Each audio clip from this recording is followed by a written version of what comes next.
show me all your flaws. Look at what you've done. And all those late nights on the phone, you told me I was beautiful. So good, no, I should've known. I should've known. Now I'm falling like a landslide. All of all the things I felt, and I'm all in, and I can't hide. But you're in love with someone else. And how am I supposed to hold on? Can't believe I got it so wrong. I dream of you and it's falling like a landslide.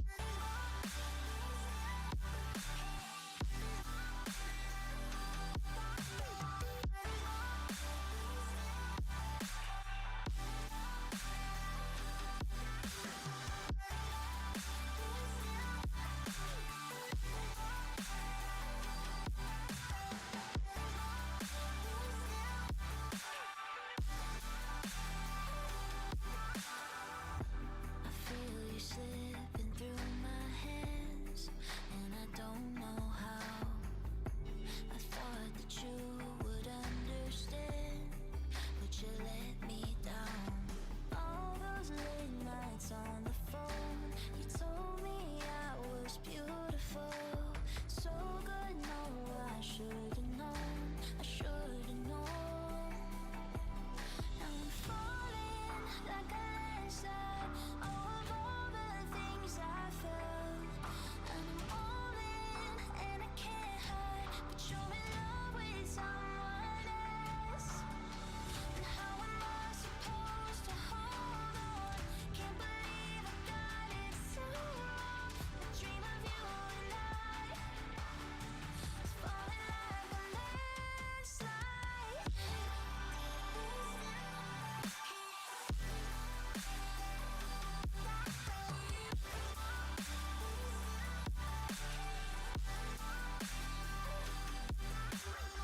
And how am I supposed to hold on?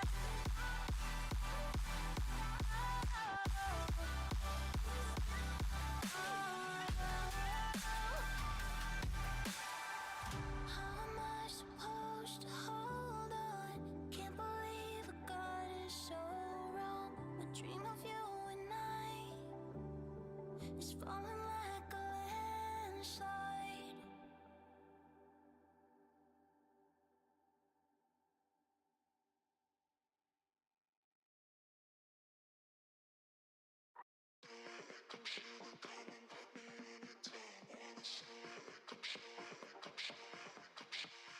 Blinding lights of paradise. Every touch I synthesize. High and slow like summer nights. Mother Nature, talk to me. She's a goddess underneath, like a flower blossoming. It's like I'm helpless when you go down. I mess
Welcome, welcome, welcome to the Wednesday stream. I hope everyone's having an awesome Wednesday. Welcome, everybody.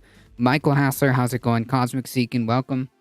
No, I have not tried any AI tools or anything of the sort.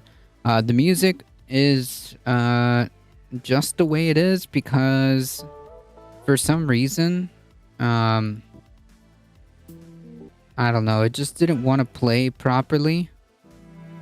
So, I don't know, it just kept skipping through the normal playlist, but whatever. It is what it is.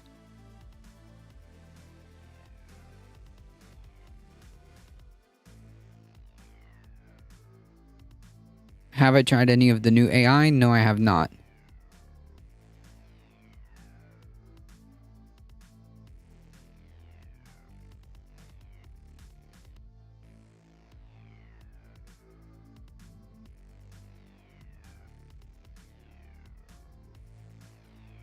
Alright, folks, let me get myself settled in.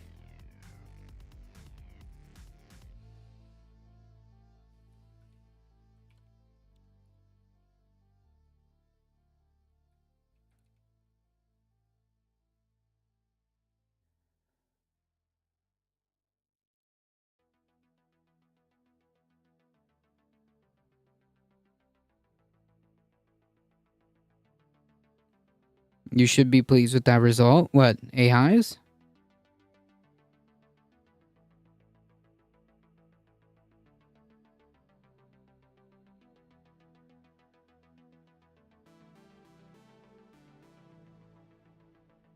Alright. I think I got ourselves settled. Oh, the new intro? Yeah, I mean, it just... So, Stream Elements... So, Stream Elements gives you the ability to put YouTube links, and display those YouTube videos, right? So, what I do is I play, like, the little playlist, and what it does is go through those playlists. There is an option for people to choose, but I don't have that active at the moment.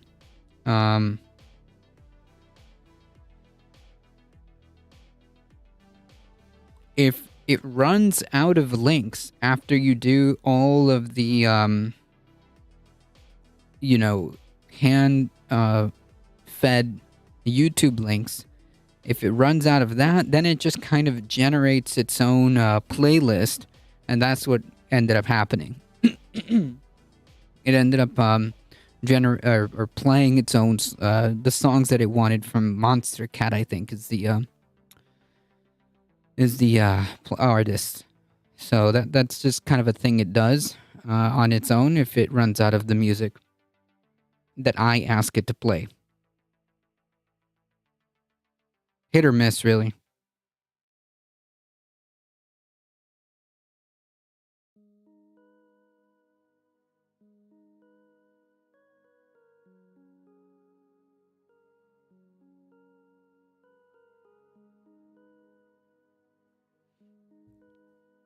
All right, folks, we've got a few things to go over, and also today I'm going to give myself a bit of a break, as I am tired as it is today. So let's get this show started.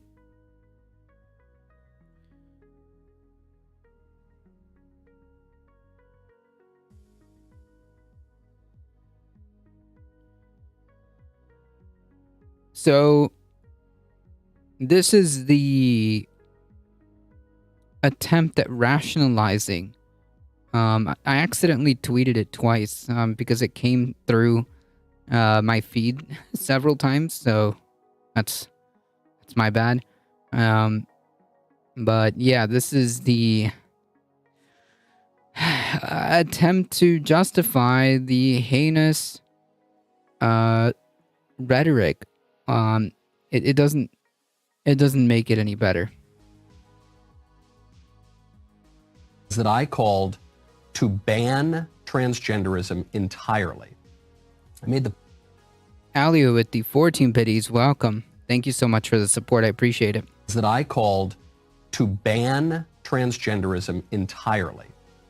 I made the point that if you want women to have their own bathrooms, if you think women ought to be able to have their own locker rooms and not have to look at gigantic, gross men while little girls are getting changed, if you want any of those things, But that's the thing, though.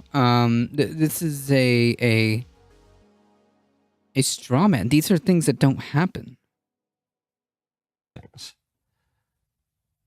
you have to ban transgenderism entirely. It's not enough to say, well, you have to wait until you're 12 or whatever people are saying now. It has to be the whole thing, because if men have the right to... But what?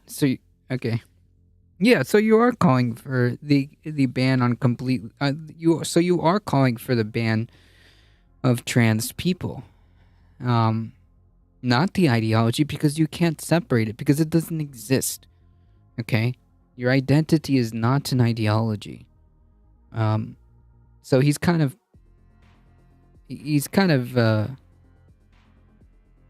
giving us exactly what he means. He's telling you exactly what he means. He doesn't mean transgenderism as a weird, defense, trying to say that he's talking about an ideology. No, he's talking about trans people. He doesn't want them anywhere near public spaces. He doesn't want them to exist. Is Michael Knowles trying to be the new Tucker? No, I think actually, I don't know who's worse. I don't know who's worse. I don't know who's a bigger goal here.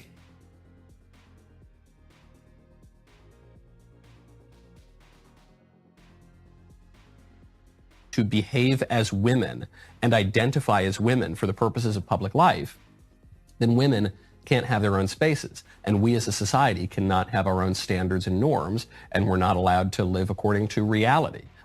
What? What does this have to do with anything? We have to live according to the delusions of these troubled people. And yes. I think we the people have a right to reality. And Who's I think the we? women Who's have a we right the to their own people? spaces. And so that means you got to ban the thing entirely. And oh my goodness, what these people say. They said that I was calling for the extermination of transgender people. I mean, yeah, dude. You don't want them to exist. For all intents and purposes, you don't want them to exist. Your word, if I remember correctly, was eradicated. And here, you're telling us that what you mean by transgenderism, you mean trans people. You told us that a few seconds ago. They said I was calling for a genocide against... I said, what? I must have missed that part of my show. When did I say that? No, yeah. Yeah, you did. Yeah, you did. Believe it or not. I don't know how you could have a genocide of transgender people, because genocide refers to genes. No. That's not what genocide means. Oh, Lord.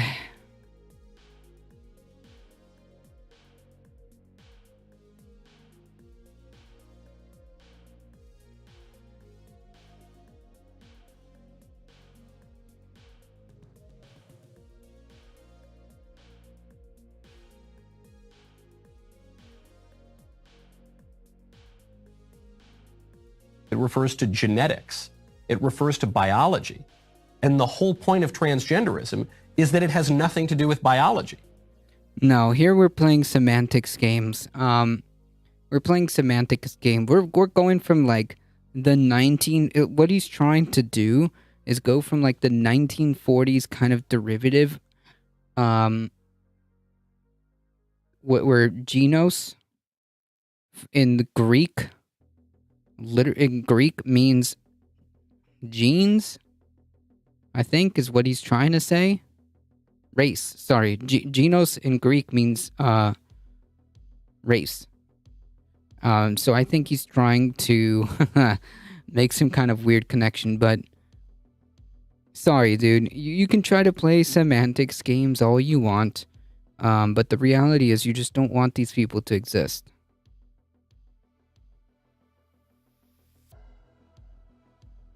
Well, no, they're not abusing it. They mean it.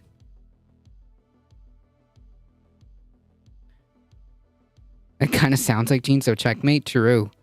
No, yeah, I think he's trying to like gesture, vaguely grasp at like maybe its origin. Maybe that's what he's trying to grasp at. But yeah, no, they're not abusing the word. They mean it. I mean, what are we supposed to get from the statement? Transgenderism should be eradicated on all levels. What exactly are we supposed to get from that?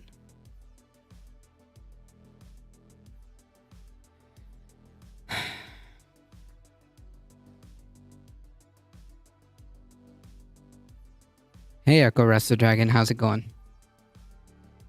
I don't think they had isolated DNA back then. No, it came from the word genus from Greek.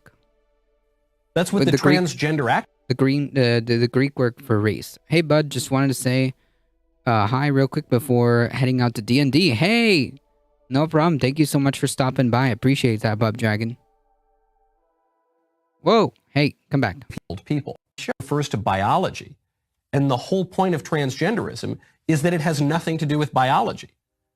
That's what the transgender activists say. Right, because it's the way it's about identity. So it's not an ideology. May all your rolls be nat 20s. True. So it's not an ideology, it's an identity.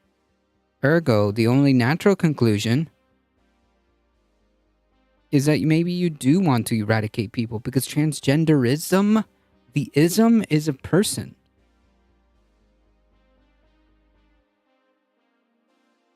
They say, forget about biological sex. My gender expression doesn't have to have anything to do with my biology. And here, like, he admits that absolutely they're talking about like how you express your gender identity. So he definitely knows what he's talking about. He's just a psychopath. Biological sex. Okay, well then there can't be a genocide. That refers to genetics. But furthermore, nobody's calling to exterminate anybody because I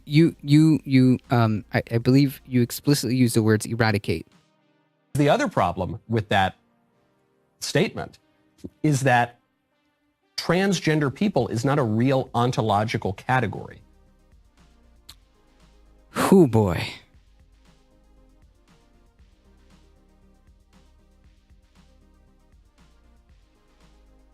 Transgender is... Wait, trans people are not a what? Hold on. Transgender people is not a real ontological category. Oof. Yikes. Oh boy. He doesn't believe they're real. Oh man. Okay. So he basically skipped the step. He skipped all the way to the end. He skipped all the way to the end where he actually achieved his goal and they don't exist in his mind. He kind of jumped the shark there. In his mind, trans people don't even exist. They're not people. This is why this kind of rhetoric is rationalized and justified in their heads. It all makes sense now. I think I made an allusion to this yesterday. I didn't see the full clip of this. I didn't see this clip. I saw him try to backpedal with other stuff, but yeah. Michael really needs to stop using words he doesn't understand, which is most of them. This video clip is doublespeak. Yeah, no, he well, to be quite frank, I don't know if this is doublespeak. I think he's being very clear here as to what he means and what his intentions are. Category. It's not a legitimate category of being. There are people who think that they're the wrong sex, but they're mistaken. They're laboring under a delusion. And so we need to correct that delusion. Holy shit. Hey, whoa. Lot to unpack on that last, like, second right there. Lots to unpack there. We need to...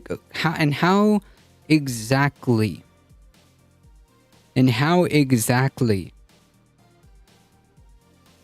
does someone like Michael Knowles plan to correct them?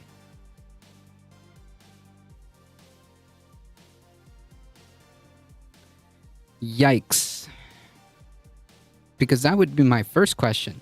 Wait. What do you mean? Like, and how exactly do you mean to correct them? What is that going to entail?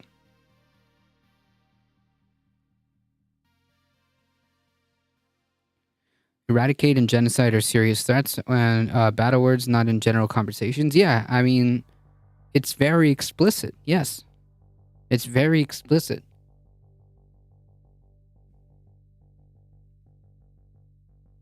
It is very explicit. When you talk about the eradication of a group of people,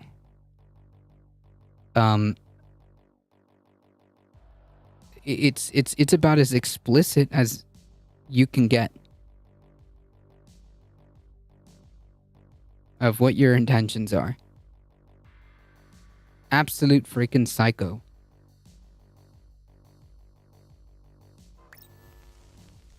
Daily Wire investigative reporter Christina Buttons publicly announced her resignation from the company on Tuesday, citing inflammatory attacks against trans people by Matt Walsh and Michael Knowles as the main reason for her departure.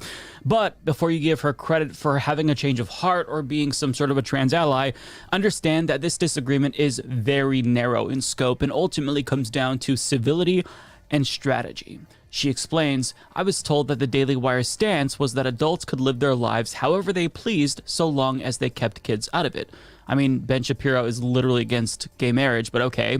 There was no clash between safeguarding of children and tolerance for alternative adult lifestyles, even ones that some might regard as unhealthy. It was a message I could get behind. But recent videos and posts... It's almost like, when they talk about, when libertarians talk about these kind of things, it's almost like sometimes they actually don't really mean that. They mean the opposite. What they mean by adults can do whatever they want, what they mean is they can do whatever our, theocratic worldview dictates that is okay or not okay.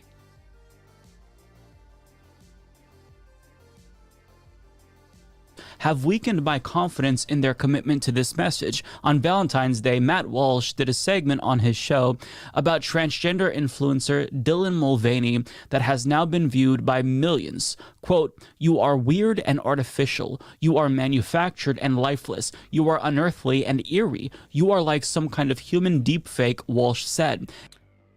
Every accusation is a confession, huh? Isn't that right? Every accusation is just a confession. Everyone who looks at you will see something pitiable and bizarre. Walsh has defended these statements as quote, good strategy because he says they rally the conservative base. He adds that the goal is not to convince the other side, but to defeat, humiliate, and demoralize his opponents. This triggered a race to the bottom, with other social media personas one-upping each other to see who can take more extreme stances. Now, let's just pause there.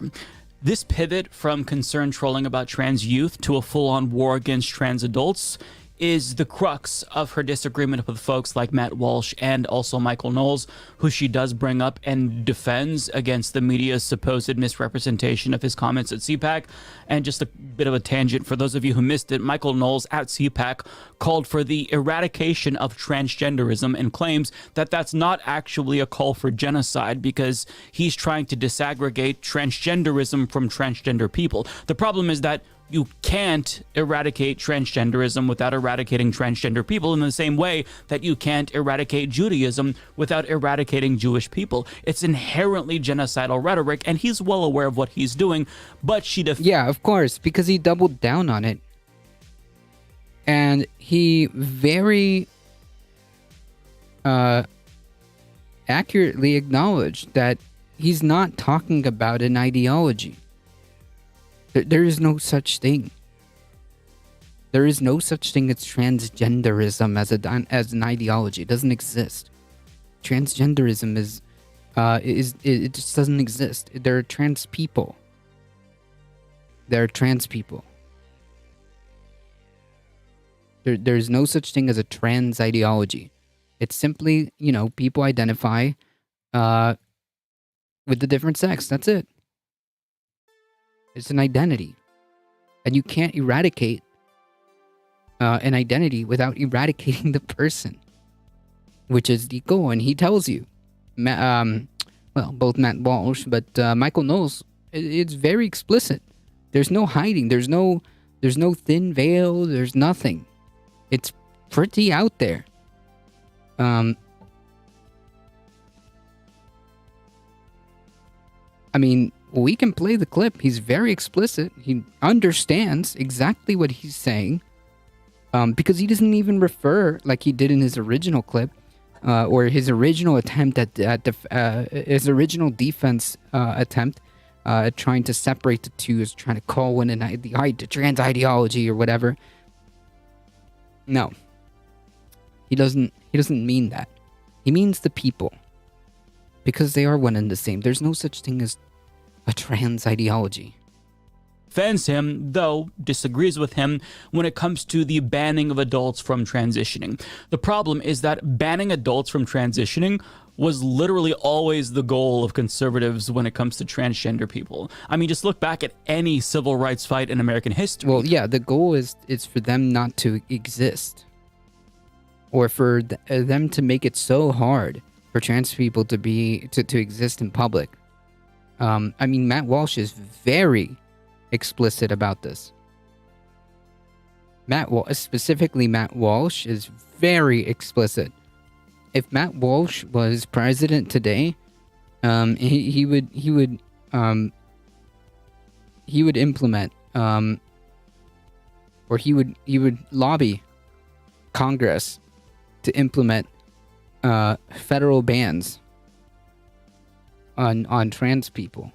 That's the kind of stuff that Matt Walsh would do.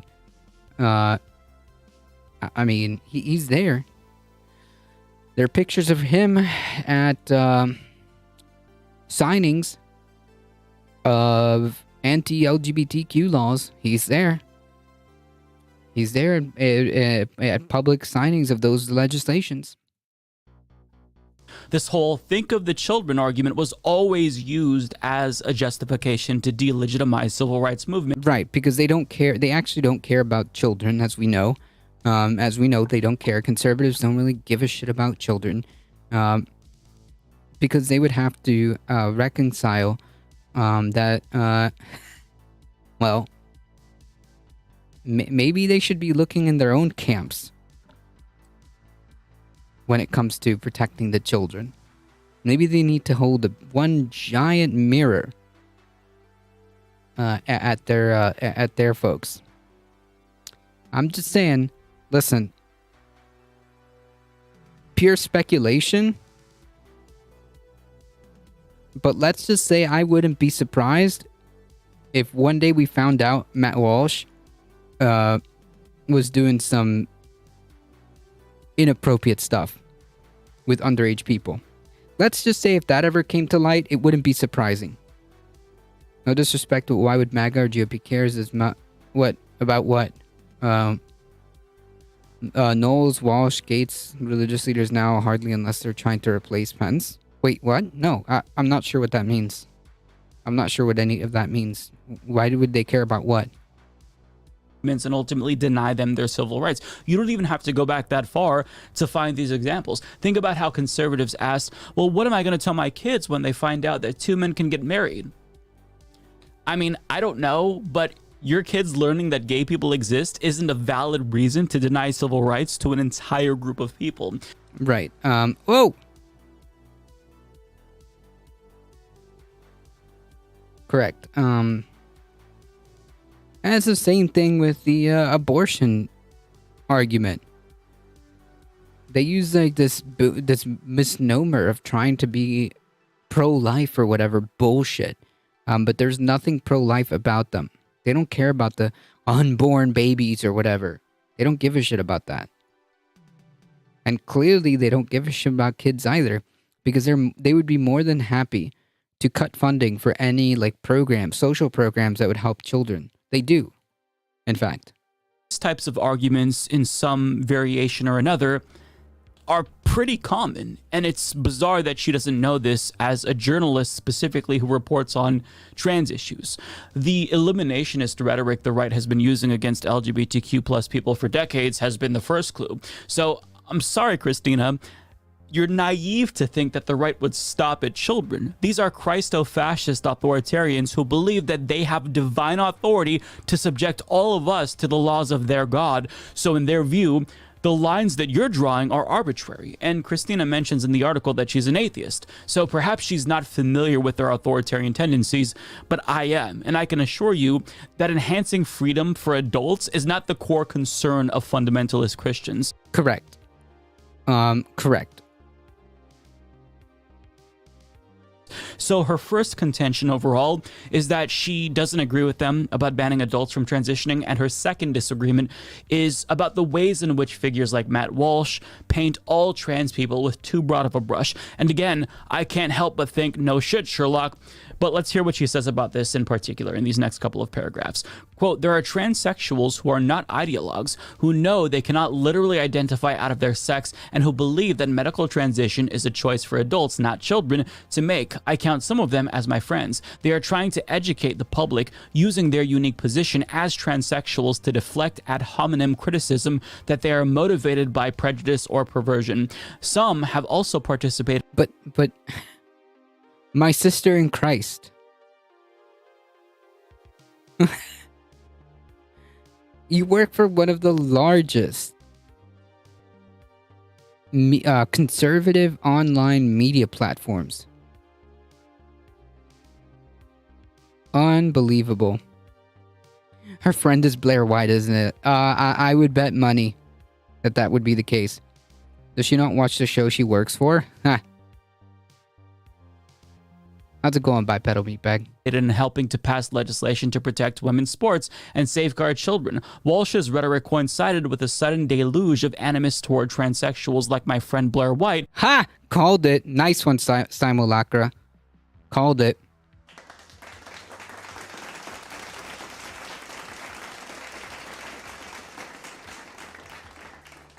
Simply for being transsexual. I can only assume that the enthusiasm generated by Damn, simply for being trans. It's almost like... It's almost like it was never about protecting kids. It was never even about protecting women or whatever veneer that you wanted to excuse, whatever bullshit mental gymnastics necessary to excuse this. No, it was actually just for being. It was for being. It was just for existing. And Michael Knowles and Matt Walsh and all these other fuckers, they know. They know what they're talking about. They know what they mean. And the people that hear it know. They understand. Walsh's hardline position encouraged another colleague of mine, Michael Knowles, to make a controversial statement at this year's Conservative Political Action Conference. A controversial statement. Yeah, I guess that's one way of putting it, sure. CPAC. She later goes on to argue the political right often rails against identity politics and group labels, yet many fail to distinguish between transgender people and transgender activists. Yeah, okay. You do realize... Wait. Holy yikes. Transgender people and transgender activists? Activists are people, dude. You know that, right?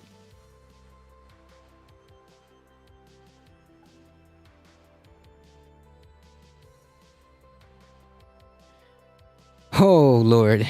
Yikes. Yikes. In 2018, Knowles reiterated his position to same-sex marriage and opposed attempts by some in conservative movement to recognize such unions. Yeah, 100%. Ben Shapiro is the same. Bigots through and through. theocratic, authoritarian pieces of shit. She's cool with trans people, just doesn't want anyone to fight alongside them for their rights. Yeah, exactly. Also, transgender activists don't necessarily need to be trans. That's true. Oh yeah, that's true. That's true. Oh, well, yeah, actually, she goes on to say that exact statement. Not all transgender people are transgender activists. In fact, many, especially of the older generation, find the extremism of she meant allies? Okay, cool. Yeah, trans I misunderstood that. Activism appalling. Yeah, because the only way to be a valid trans person, in her view, apparently, is to not be a trans activist. How do you not be a trans activist if you're a trans person in the year 2023 when you admit the things that people like Matt Walsh and Michael Knowles are saying is deeply, deeply divisive? They're attacking their civil rights and trying to ban them from transitioning. So as a matter of your existence, to maintain that and defend yourself, you have to be an activist in some sort or at a... Right, and like you're making it seem as like you can't, like, being an activist is a bad thing. Hey, your friends, your colleagues, they're activists too.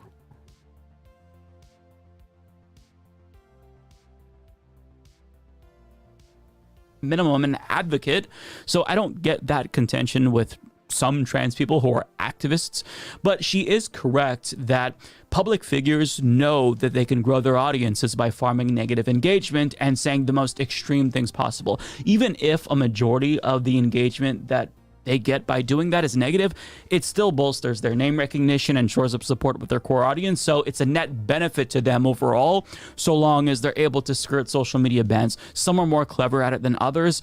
Steven Crowder is not very good at this, but Matt Walsh somehow has evaded bans. But again, her argument about some trans people being good trans people misses the point entirely. This is someone who is very clearly approaching this issue with no knowledge of queer history whatsoever. So let me break it down. When you're trying to dehumanize an entire group of people on the basis of their identity...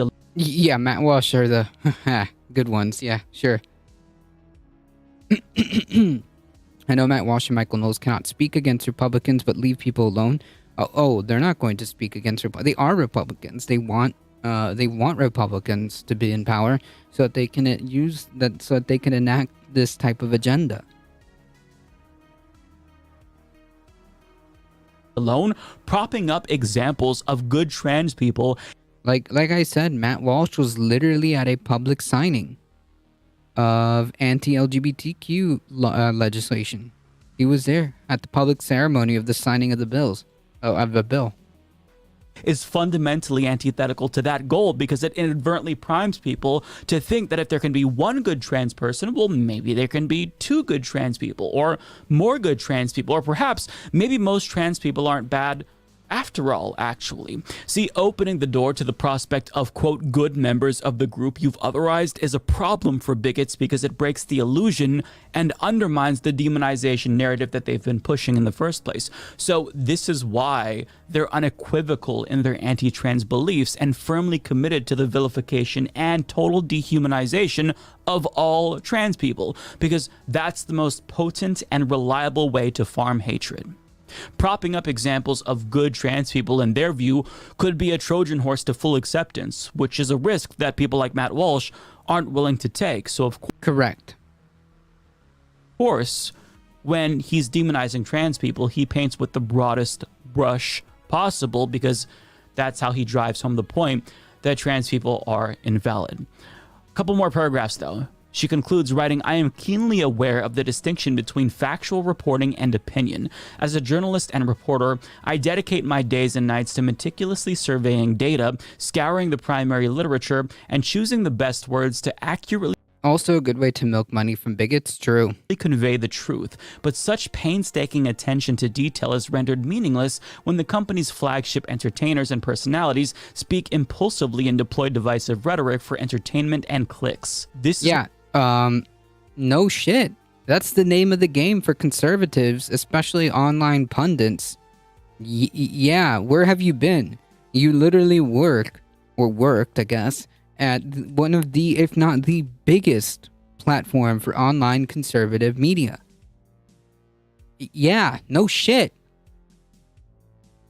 not a game, and we cannot afford to make these issues overtly partisan. The bodies, minds, and lives of children are being permanently damaged, and everyone, not just reporters and journalists, has a duty to approach this issue with the seriousness it demands. In light of these concerns, I can no longer in good faith maintain my employment with the Daily Wire. Now, there's a lot that we didn't get to, and I'm trying to be as charitable as I possibly can to her, but I can't read her entire article on video, so I'll link to it down below if you want to see what she's saying. But I will say this. As much as I vehemently disagree with her about trans children, I do respect her for condemning the divisive rhetoric from the likes of Matt Walsh and Michael Knowles. I think it's the bare minimum that you can do to just be a decent human being, and I do think that she's genuine in her concern for trans youth, but that doesn't change the fact that she's wrong and clearly blinded by the bubble that she lives in. For example, in the second paragraph of her sadly for them, they're only grifting the right. Yep.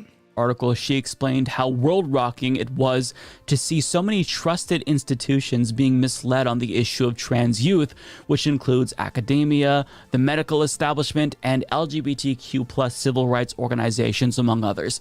But I mean, if all of them are on one side, namely academics, medical experts, and civil rights organizations, and you're on the opposite side, maybe that's a sign that you're the one who's being misled.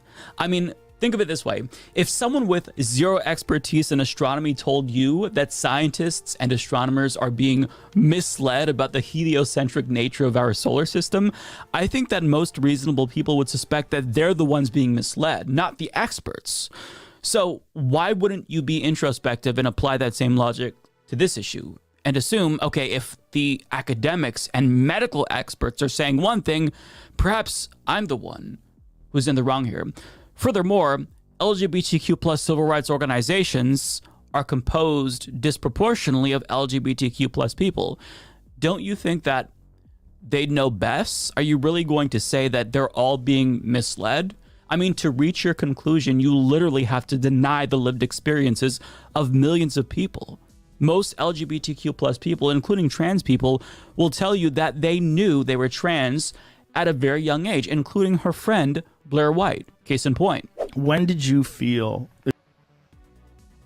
Sadly for them, they're only grifting. Yep, to the right. Yep, we look around and see reality that affirms our understanding. The right can't do that, so they're desperate for media that affirms their twisted reality. Yep, and these people are more than happy to provide that and feed into that for clicks and money. Yes. If you can remember, when did you feel like something was off?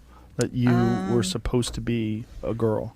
Like 5. At 5? Yeah, I remember being in preschool. Like my earliest memories in life were feeling like the only way I can describe it was like a very intense misalignment between the way I was perceived and the way I had my self-concept. So I would say 5, but obviously I didn't have the words to articulate it at 5. Yeah. Now, Blair White will probably tell you that she's against kids transitioning too, despite knowing that kids know their gender identities at very young ages, but I'm assuming that she's being strategically, intellectually dishonest in order to get transphobes to accept. This was literally a tweet from last year, as early as April of last year. Imagine believing a 5-year-old can pick their gender. 18-year-olds can't even can't consent to student loans. Wow, there's like, does she like not think that there's like literal video of her that's just gonna go away? Like, you do know she's a YouTuber, right?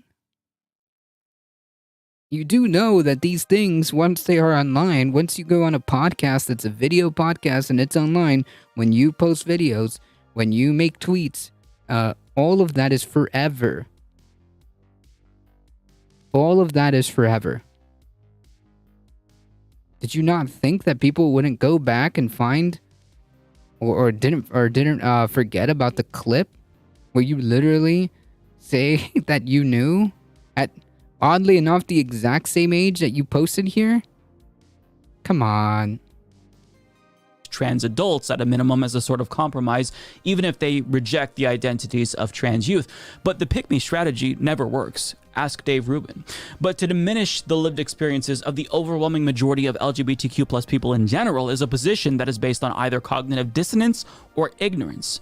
And if Christina is really as committed to objectivity as she says she is in this article, then as a journalist, I would recommend that she spend some time with families who brainwash their kids into gender ideology. Get to know them, hear their stories, and you might learn a thing or two, because these are just normal families who are trying to do the best for their children. Either way, I do give her credit for denouncing the inflammatory rhetoric. I know that resigning from that position was probably really difficult, and I doubt that other people in her position would be as principled as her, but that doesn't change the fact that she's still wrong.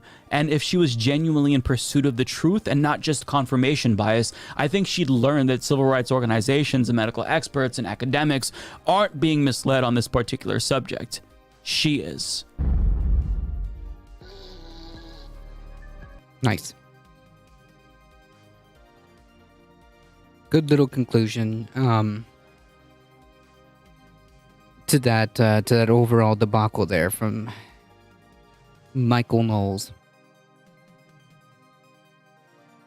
I'd like to know how bigoted conservatives have so much money after buying gold and silver, preserve food, Trump donations, church tithing, buying gas for pickups, donating to televangelists. That's a good question. Listen. This is why they're opposed to the 80 something thousand IRS agents. Okay, that's why.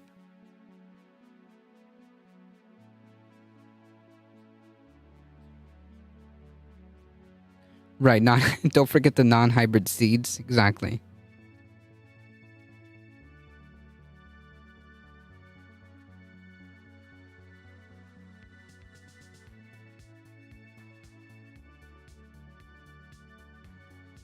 All right, let's talk about this for a second. Let's switch gears real quick.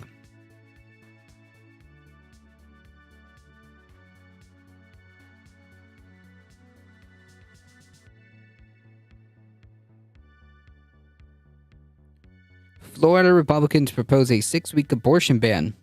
Cool. Copycat law from Texas, I believe. We'll see. Florida Republicans introduced parallel bills in the House and Senate that would further restrict the state's abortion ban from 6 to 15 weeks of pregnancy. To 6 from the 15 weeks of pregnancy. If a ban passes and is signed into law by Governor DeSantis, Florida would prohibit abortion before many women even realize they're pregnant. Filed on the first day of the 2023 legislative session to make sure, priorities, folks, priorities. The bills had been telegraphed for weeks. Republican leaders who control Tallahassee sought to build on the anti-abortion momentum generated by the Supreme Court's overturning of Roe v. Wade. Mr. DeSantis, Jesus, a Republican who's widely expected to run for president, said on Tuesday that he supported additional restrictions, though the bill offers a reminder of the political complexities that he must navigate.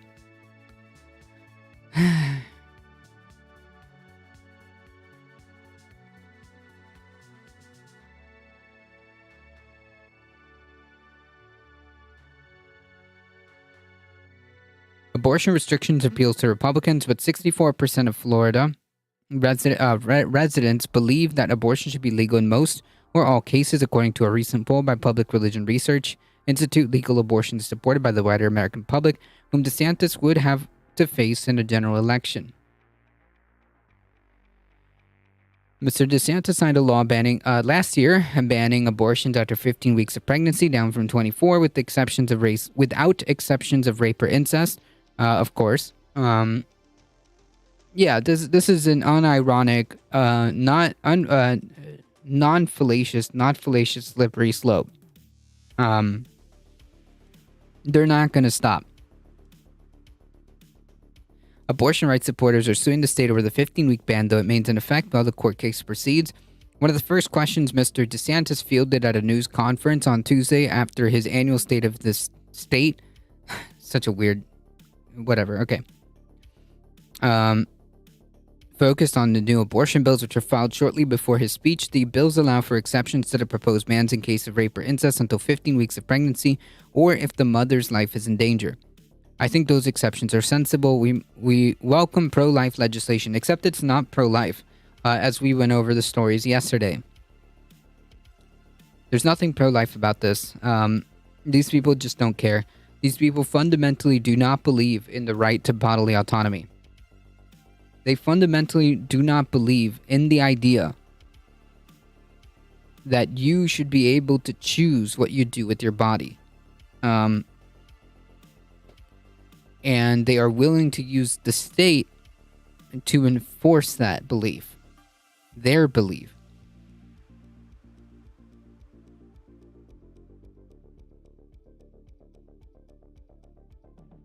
As I've made this spiel before, right, because they see women and children as property, exactly. As I've made this spiel before, I've made this spiel yesterday, I believe. It's pretty obvious the only people they want making decisions are white men, exactly. Exactly. The exceptions are bullshit to make it sound like somehow reasonable to people who don't think about it at all. Yeah, the exceptions are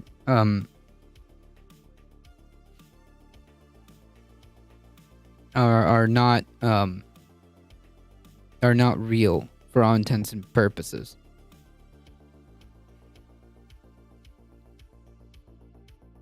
As we went over the stories yesterday, the people who needed that medical intervention, were unable to get it in time.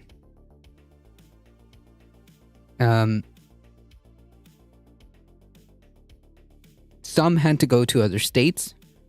One was permanently damaged. One of her fallopian tubes was permanently damaged. So yeah, these exceptions are, as you say, bullshit.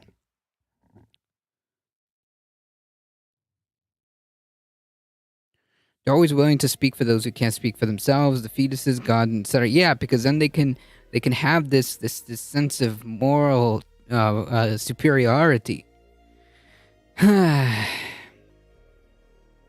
But yeah, I've said this spiel 100 times, and I will say it again.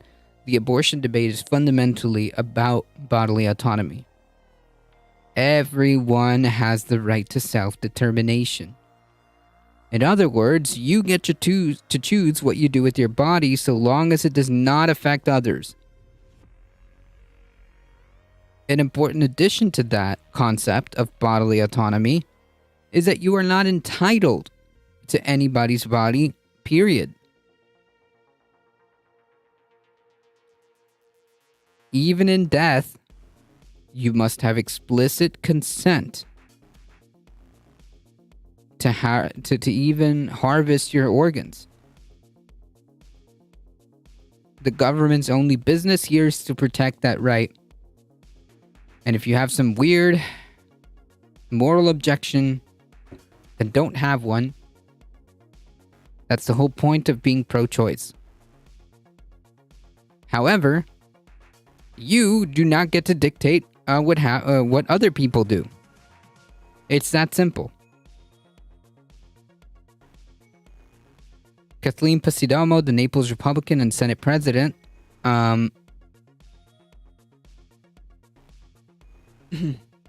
said she supported the 6-week ban. She had previously signaled a 12-week ban might be more palatable to lawmakers. My number one priority was the inclusion in whatever legislation we carry was an exception for rape and incest.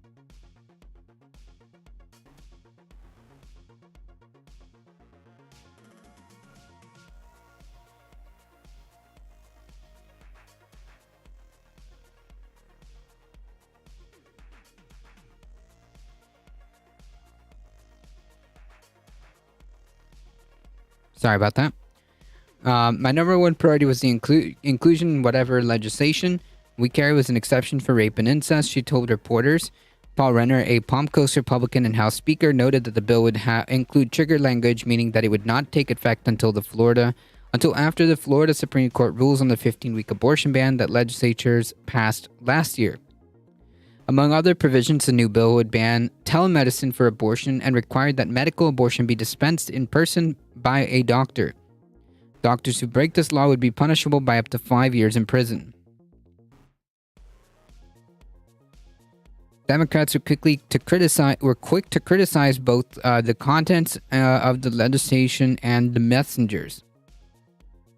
Karine Jean-Pierre, the White House press secretary, told the Miami Herald that politicians like DeSantis espouse freedom for all while directly attacking the freedom to make one's own healthcare decisions. Correct, because it's not about freedom at all. It's not about freedom at all.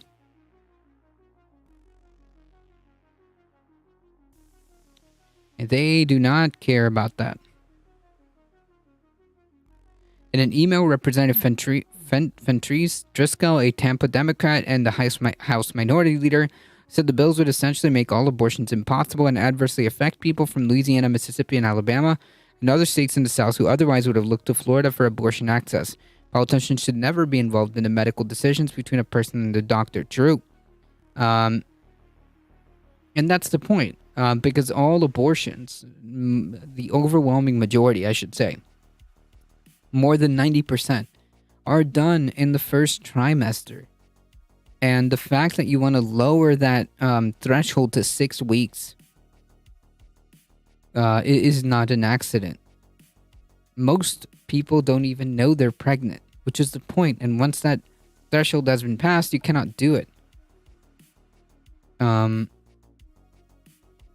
Which is the point. It would stop the overwhelming amount. It's essentially a way to make sure that most abortions are stopped.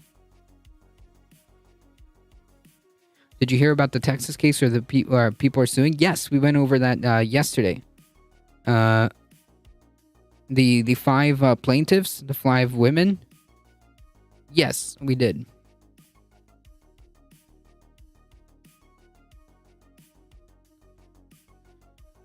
But the GOP only want their view of society. Correct. They're authoritarian theocrats.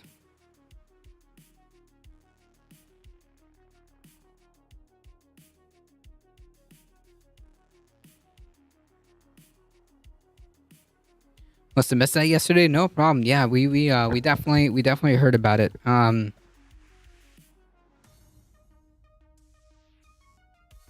Every time someone brings up religion argument for anything, I just want to send them links to Dark Matter's 2525 page.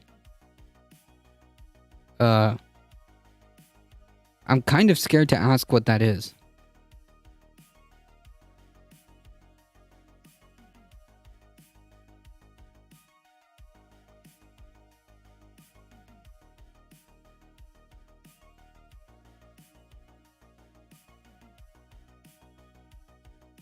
All right.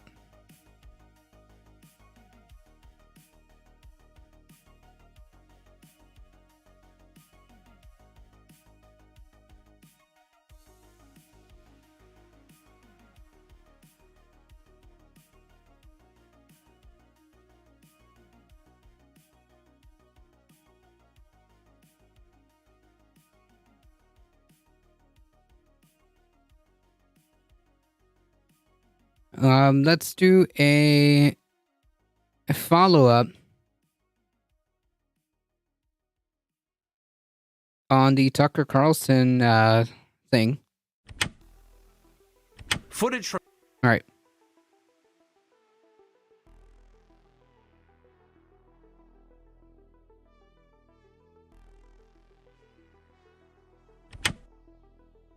Footage from inside the Capitol overturns the story you've heard about January 6th.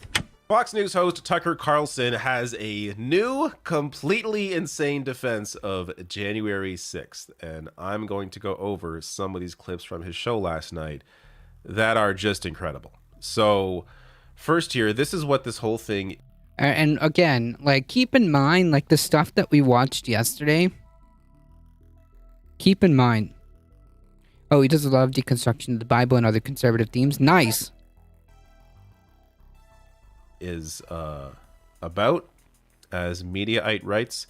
In Monday's episode of Tucker Carlson Tonight, the top-rated Fox News host presented a selection of video clips from the more than 40,000 hours of surveillance footage from the Jan 6, 2021 attack on the Capitol that Speaker of the House Kevin McCarthy exclusively allowed him to review. Interesting. I can't wait to see what Tucker Carlson has discovered. So this is how he sets it up. And already we're off to a great start with just an incredible framing here. Was underway. The protesters were angry. They believed that the election they had just voted in had been unfairly conducted, and they were right. In retrospect... Wait, what? Hold on. Whoa. Whoa, whoa, whoa, whoa, whoa. Hold on. Sir. Stop right there. They were angry that an election was... it conducted improperly? How? Wait, how? What evidence is there? This is like a oh man, not a very good attempt at tiptoeing around wordings, but what he really means is it was rigged and they were right, which is his immediate next statement. Aiming here was underway. The protesters were angry. They believed that the election they had just voted in had been unfairly conducted. Again, how? Wait, what's the evidence for that claim? That is a huge claim. That is a wild claim. That is a massive claim to just kind of like, you know, skip, skip right past that. That is a huge claim. A national election was conducted improperly? Where? How? Who?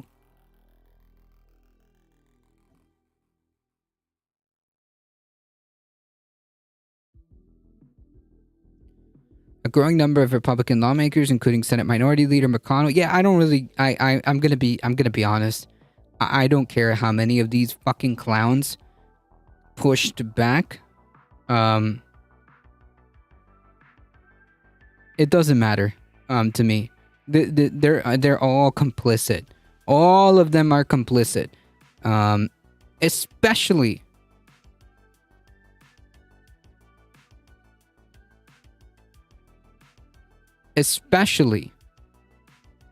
Mitch McConnell, Lindsey Graham.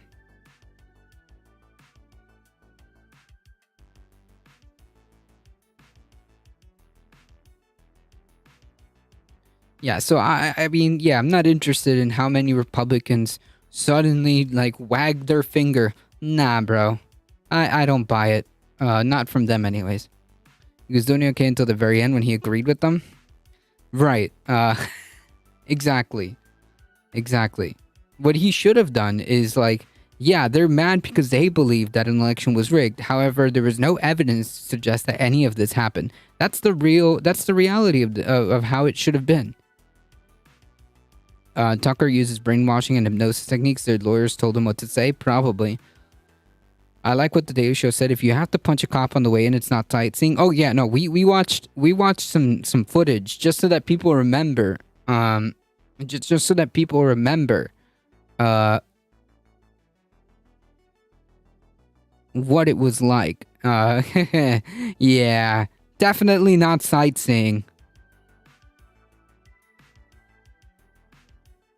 They were right. See, they were right. What do you mean they were right? In what way? How was this election improperly conducted?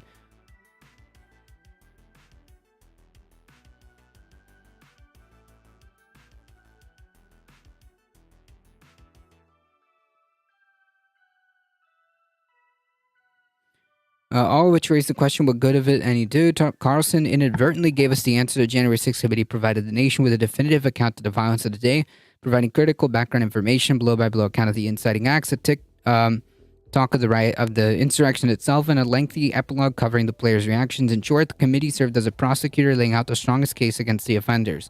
I mean, yeah, like the point is that they laid out, you know, a pretty good timeline of what exactly happened and what led to it. But yeah, they use more body language and guests are on.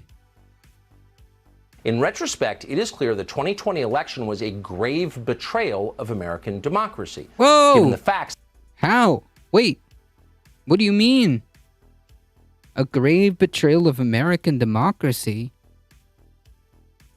Wait, are you referencing like the schemes that Republicans were attempting to do when they tried to shoehorn fake electors? What about the scheme of attempting to overturn results in certain states What about the Trump campaign or Trump himself attempting to reach out to the Secretary of State in Georgia to try to overturn the election there? Is that what you mean? Because that's documented. That's on record. Yeah, no shame at all. Lawsuits, and he just doesn't stop. Yep, he just keeps digging. That have since emerged about that election, no honest person can deny it. Wait, what? What evidence? What do you mean? Okay, this is amazing on so many levels. Before we even get to his actual defense, which is another layer of insanity. But so he says here, the election was a grave betrayal of American democracy. Oh, no honest person can deny it. Tucker Carlson himself talked about how crazy those election conspiracies are. This came out just 2 weeks ago. This is massive news. Fox stars privately expressed disbelief about election fraud claims. Crazy stuff. The comments by Tucker Carlson, Sean Hannity, and others were released as part of a defamation. Right. This is actually good. I'm glad he brought this up because I didn't think about that. Carlson's narrative is akin to turning off the Titanic right before the ship hit the iceberg and claiming the passengers all lived happily ever after. Yep.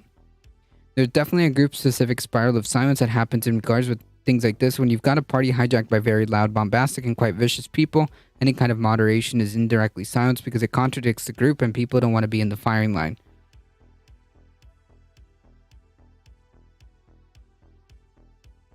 So they're complicit. Yeah, they're complicit. And I also, like, I'm starting to kind of not believe that it's kind of like I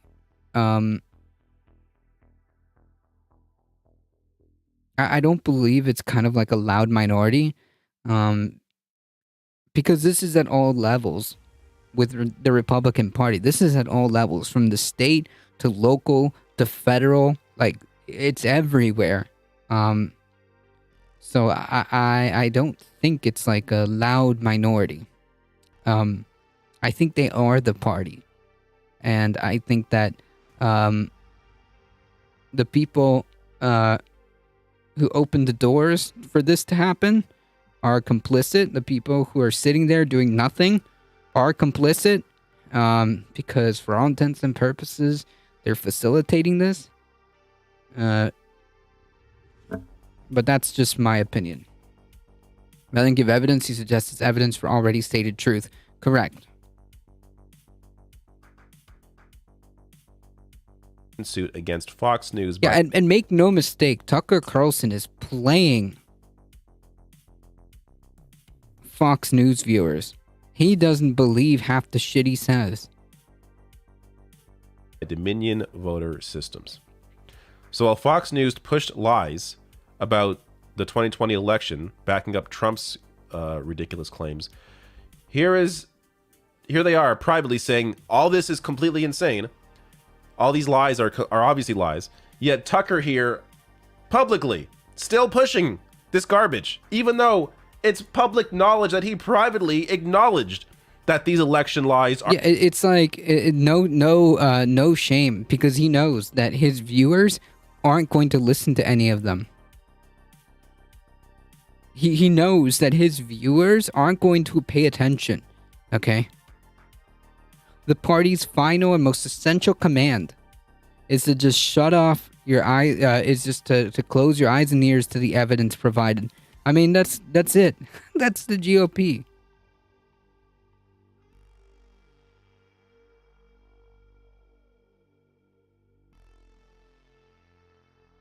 That's literally the GOP.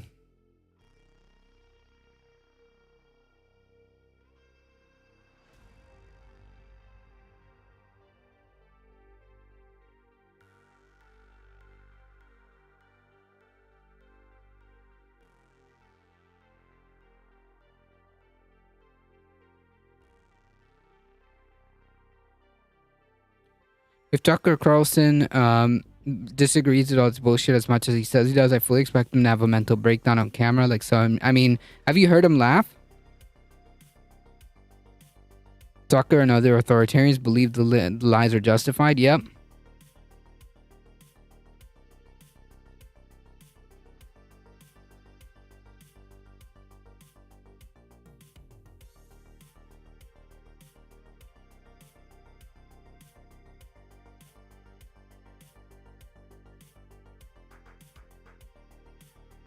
are just that, lies. So he says here, quote, Sidney Powell is lying, by the way. I caught her. It's insane. Mr. Carlson wrote to Miss Ingram on November 18th, 2020. Ingram responded, Sidney is a complete nut. No one will work with her. Ditto with Rudy. Carlson continued, our viewers are good people and they believe it. He added, making clear that he did not. The messages also show that such doubts extended to the... Yeah, also, again, knowing that the audience still believes it, regardless, and knowing that they could be presented with evidence to the contrary, they still will believe whatever he says. The highest levels of the Fox Corporation, with Rupert Murdoch, its chairman, calling Trump's voter fraud. I mean, like all these conservatives, all these conservative clowns on YouTube and on whatever pundits on Twitch or whatever, if they still exist. I mean, how does it feel to be fucking played? How does it feel to be played like fucking fiddles? How embarrassing. How fucking embarrassing. Claims really crazy stuff. There's also this one where on November 12th, in a text chain with Ingram and Hannity, Carlson pointed to a tweet in which a Fox reporter, Jackie Heinrich, fact-checked a tweet from Mr. Trump referring to Fox broadcasts and said there was no evidence of voter fraud from Dominion. Quote, please get her fired, Mr. Carlson said, he added. It needs to stop immediately, like tonight. It's measurably hurting the company. The stock price is down. Not a joke. So here he is saying, yes, we should continue lying about this election, we should keep pushing these election lies because it is keeping our viewer base and we're losing people to other... Right. Maybe it's an acting job. Not difficult to lie if you're just acting. Exactly. You don't have to think about it much. You just see the paycheck come in and you forget about whatever principles, if any. They don't even remember. They don't even know how dumb they are. Yep.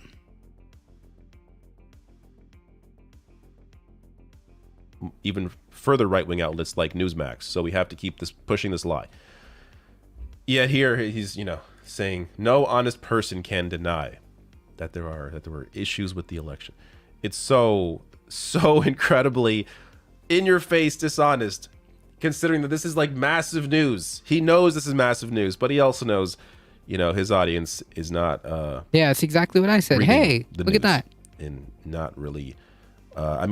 Studies have showed this, that the vast majority of Fox's audience, at least when it comes to the right-wing viewership of Fox's audience, they largely just get their news from Fox.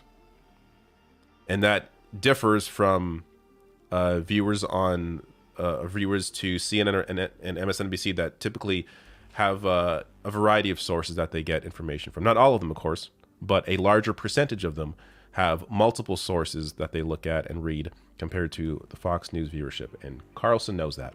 So let's get to the heart of his defense here, which basically is actually the Jan Sixers were a peaceful bunch.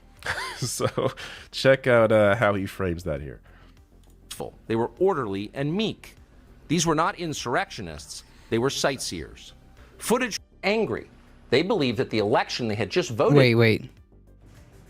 Ah, god dang it.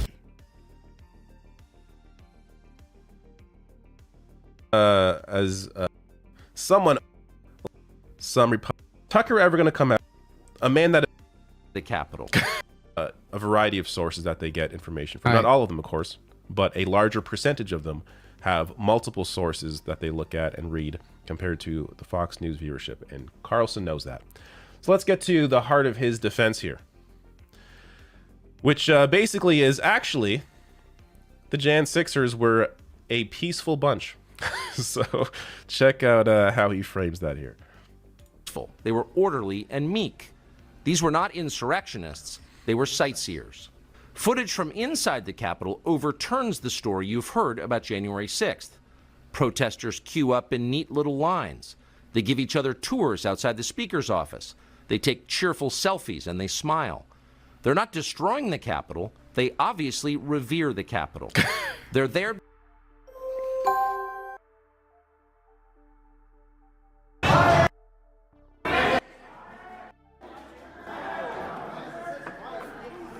Where the fuck are they? Look, it's a PR war, okay? You have to understand it's an IO war.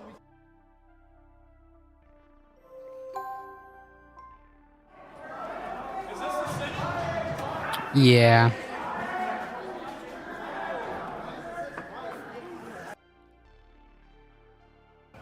Look at the peaceful sightseers as they erect gallows. Yeah, cool. Because they believe the election was stolen from them. They believe in the system. Here's the man you've heard referred to as the QAnon shaman outside the Senate chamber. These are not... So we're going to get some more on the QAnon shaman because he has another layer with that guy. But so there. We're very close to being able to ignore Trump most nights. I can't wait. Wait, what? Trump sent all those texts. Oh, yeah. So Disney, side note, Hulu, a Disney company, lost the rights to stream Sinclair, ABC, in their live TV. So Disney effectively lost the right to stream their own content. Sheesh. Wow. They're actually a peaceful bunch because we found, some people standing around here and some people standing here. Mind you, there's 40,000 hours of security footage. They were actually peaceful because we found some clips where they were just standing around. It's like a man that abuses his wife, and his defense to the judge is, well, sure, I beat my wife on Monday, Tuesday, and Wednesday, but judge, why aren't you talking about Thursday, Friday, and Saturday when I didn't do that? Because that isn't the problem. The problem is when you beat your wife. The problem is when you broke into the Capitol. The problem is when you tried to overturn an election.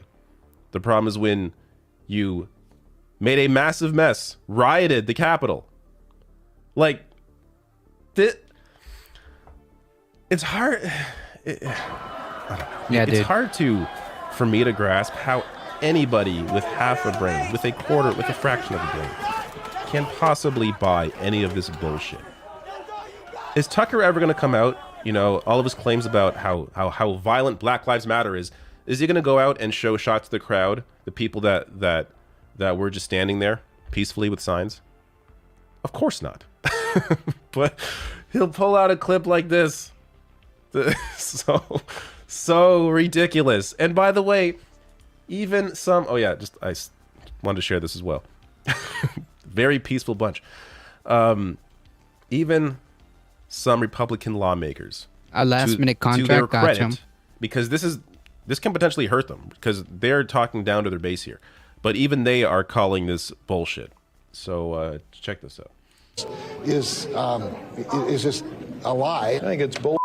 I was down there, and I saw maybe a few tourists, a few people who got caught up in things, but when you see police barricades breached, when you see police officers... Yeah, and again, I don't care what these fuckers have to say now. Cowards. Shame on them. Shame on them.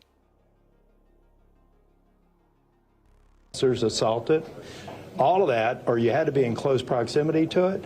If you were just a tourist, you should have probably lined up at the visitor center and came in on an orderly basis. The idea that they were tourists, because, you could find some clips of them standing around. Do tourists normally just break into a place they want to tour, or do they have to, set up a schedule, get in line, wait? Like, it's just... On its face, it's so ridiculous that I found it amusing conservative Disney was fighting with quote-unquote woke Disney. That's funny. But look, when you even have insane Republican senators being forced to acknowledge reality, you've gone, a little too far as Tucker Carlson. Now, here's another one. This is on the QAnon shaman. A few at the front of the herd broke windows.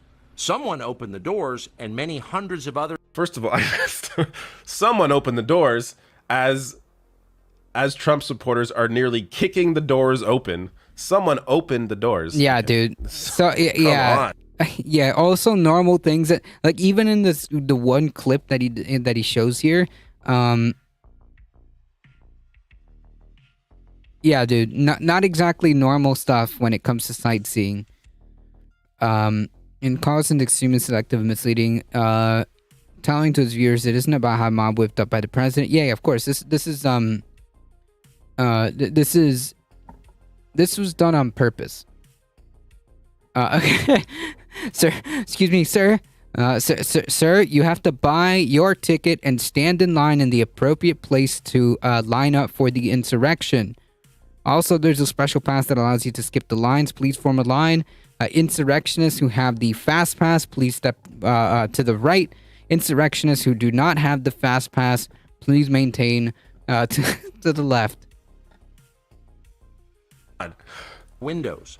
Someone opened the doors, and many hundreds of others just walked in. Oh, to yeah, this dude. day, there was Wait. dispute over how Hold on. got into Wait. the building. Did Just you not see? walked in. Look, they To this broke day, through the there was windows. dispute over Look. Windows. Yeah, they broke through the windows.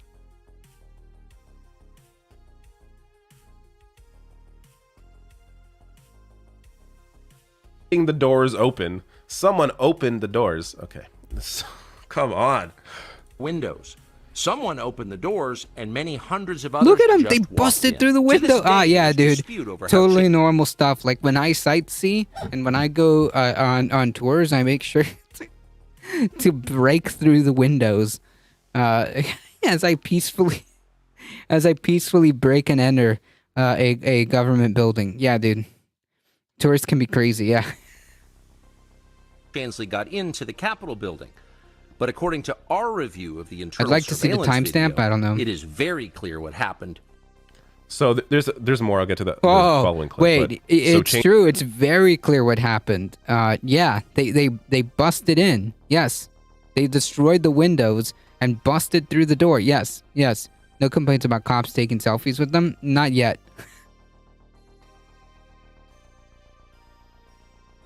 Yeah, it's like Trump's spring break, but in autumn.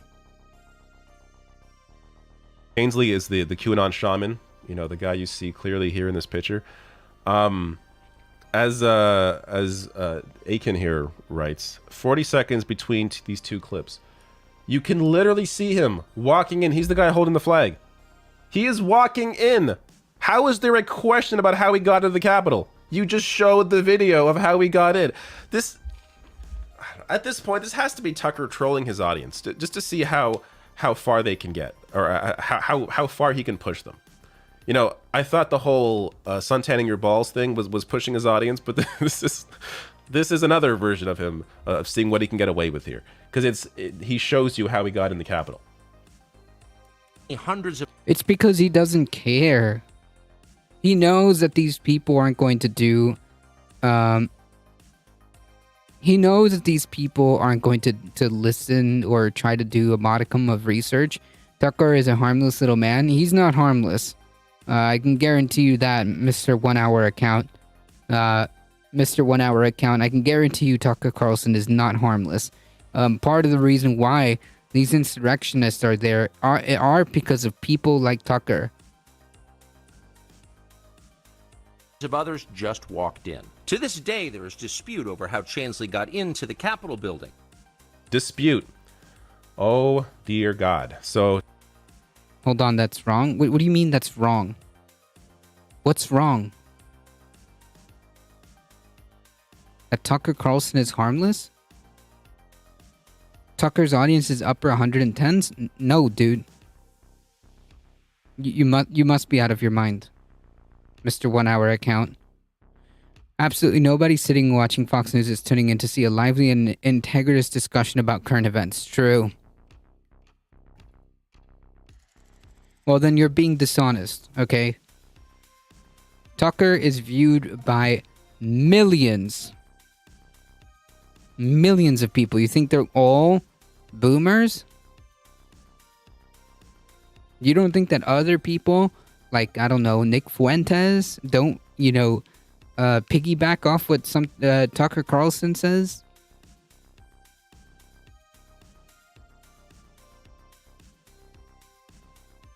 You're being very dishonest. If you think that all those like, tens of millions of people that watch him are just like boomers or whatever. People pick their news especially because they want to hear it. They don't want to tune in to refute the worldviews. True. But to make it more clear, Ryan Riley here writing, Tucker is lying. Here is Jacob Chansley entering the Capitol less than 40 seconds after the breach. There was no dispute. I mean, there he is. So this continues here. Over how Chansley got into the Capitol building. But according to our review of the internal surveillance video, it is very clear what happened once he got inside. Virtually every moment of his time inside the Capitol was caught on tape. The tapes show that Capitol Police never stopped Jacob Chansley. They helped him. They acted as his tour guides. Here's video of Chansley in the Senate chamber. They acted as that's not good. That's not making the case that he should or should not be there. Okay? Let's not make if anything, we should be asking why those officers were acting in this manner. Maybe they were just done. Maybe they threw in the towel and figured that this was the only option that they had. Maybe some of them were complicit. I don't know. It's not, in a sense, engaging on the facts is pointless because what Carlson really wants us to tell Trump supporters a story in which they are true. They are the victims. Yes. This is a classic. They love the victim mentality. They love the victim mentality. What do you think about the Tiny D? Tiny D. You mean Donald Trump?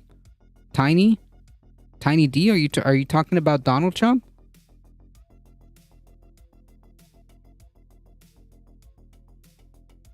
His nickname for the little Italian fool? The little Italian fool. DeSantis is Italian? What? DeSantis? What do I think about DeSantis? He's a piece of shit. Fuck him. He's an authoritarian fuck. Oh, Trump started calling him... No way. He did not. No.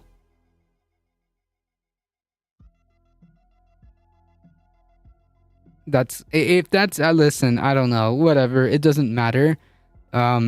If so, that's hilarious. But what do I think about DeSantis? He's an authoritarian fuck. The Majority Report made a video on it. Really? Oh my god. And I thought he was American. I heard about that. Really? Okay. That's hilarious. Capitol Police officers take him to multiple entrances and even try to open locked doors for him. We counted at least 9 officers who were within touching distance of trying to open locked doors. Here's an officer pushing to see if the door is unlocked. Trying to open locked doors would be trying to, kick the door open, try to pick the lock or something.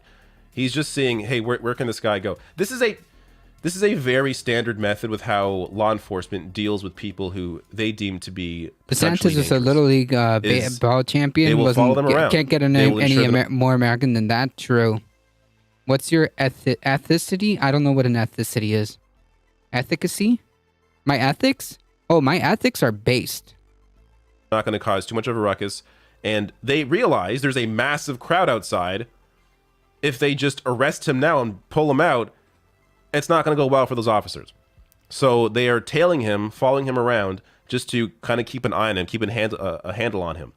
The idea that they are somehow helping him after we saw him get through the doors after they were broken in. I mean, come on. This stuff is so ridiculous. Distance of unarmed Jacob Chansley. Not one of them. Yeah, even so tried to slow him down. this is exactly why Kevin McCarthy gave this. This is exactly why Kevin McCarthy gave Tucker Carlson first dibs.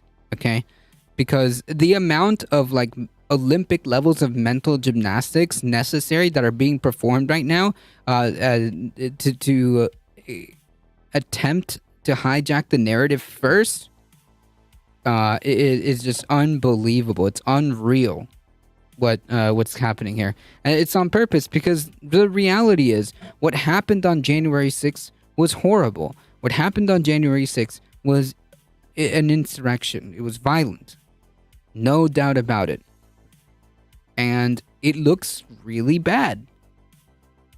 It does.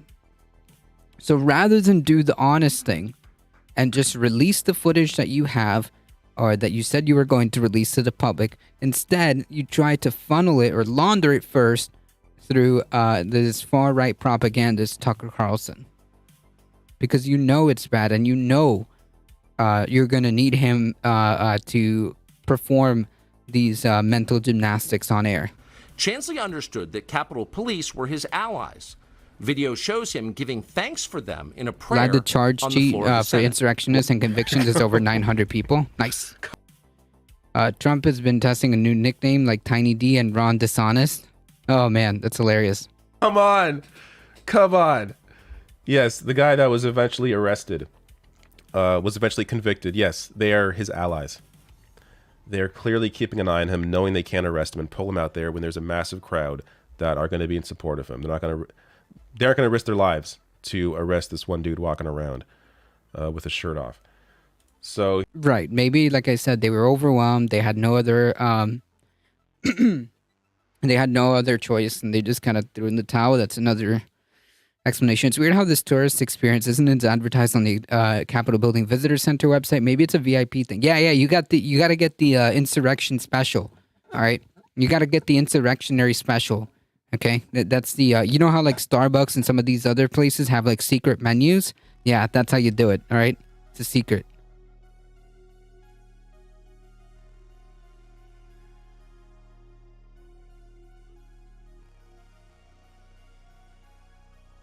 here's some more. So this is Tucker's oh attempt man, defense I gotta laugh because, you know, the way the situation is right now, it's so horrible that I have to laugh at that comment. Once every 4 years, it's a limited time offer. Yeah.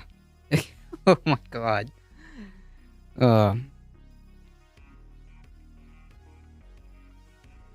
Here of Josh Hawley, who, if you remember, during the Jan 6 hearings, he was on tape, you'll see here, running away.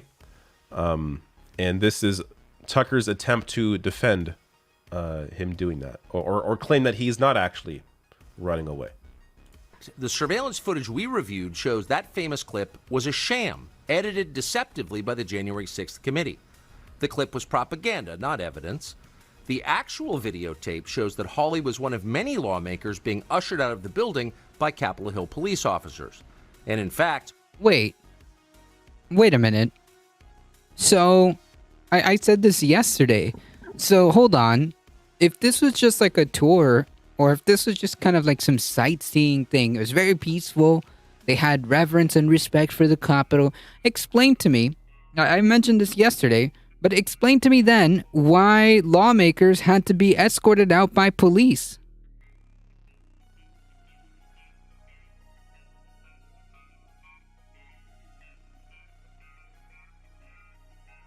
Hawley was at the back of the pack. The coward tape was a lie, one of many from the January 6th committee. Okay, so on one hand, the Jan 6 rioters were actually a peaceful bunch. A very peaceful bunch. On the other, here is Josh Hawley. Sure, he's running away because it's a very dangerous riot, but he's... Yeah, like, right. You can't simultaneously...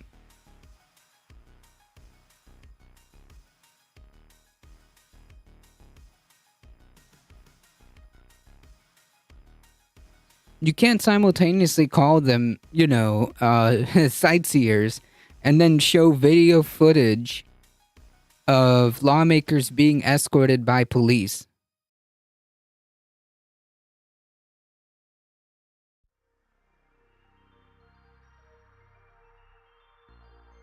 Running away with other lawmakers.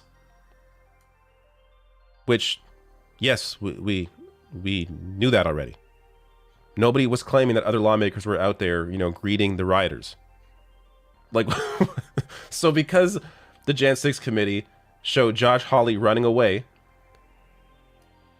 that it's somehow deceptive because they didn't acknowledge that other lawmakers were also running away, which was never in question.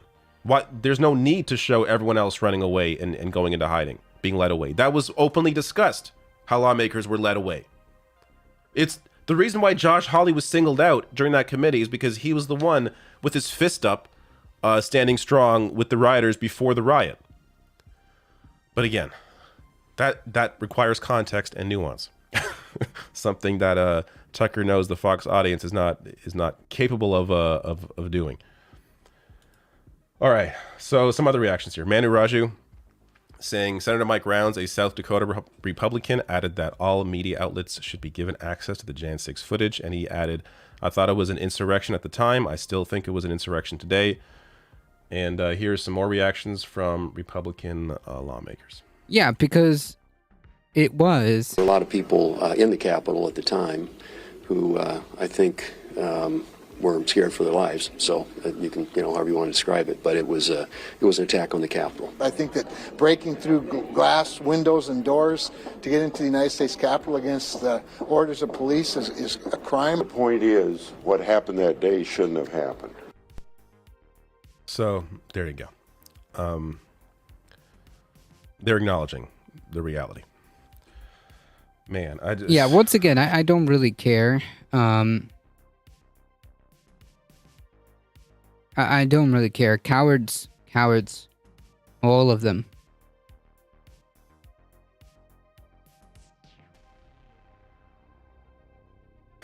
I don't. This is, in case you're wondering why is Tucker doing this, it's his attempt to try and keep that far right wacko audience. With everything going on, with the facts out about how Tucker and others lied to the audience, maybe it's an attempt to try and keep some of those crazy people, because what else is the point of this except to try and speak to an audience that you have cultivated? True. All right.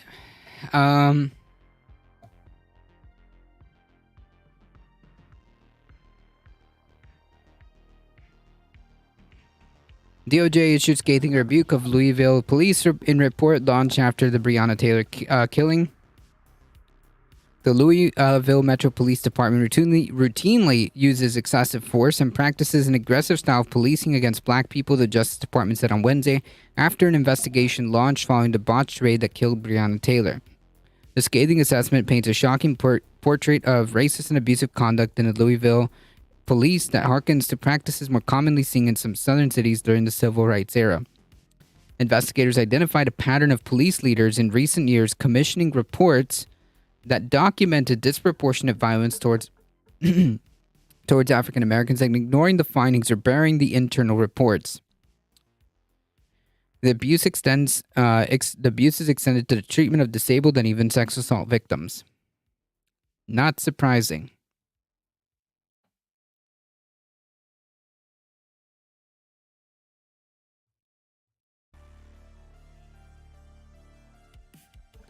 The problem is a lot of the Capitol stuff has kind of gone on too long. There was energy for action in the immediate aftermath, but it's faded now. The Republicans, much like many conservative parties, are acutely aware that most voters have short attention spans, and their cynicism plays into how they can and do exploit it. I mean, yeah.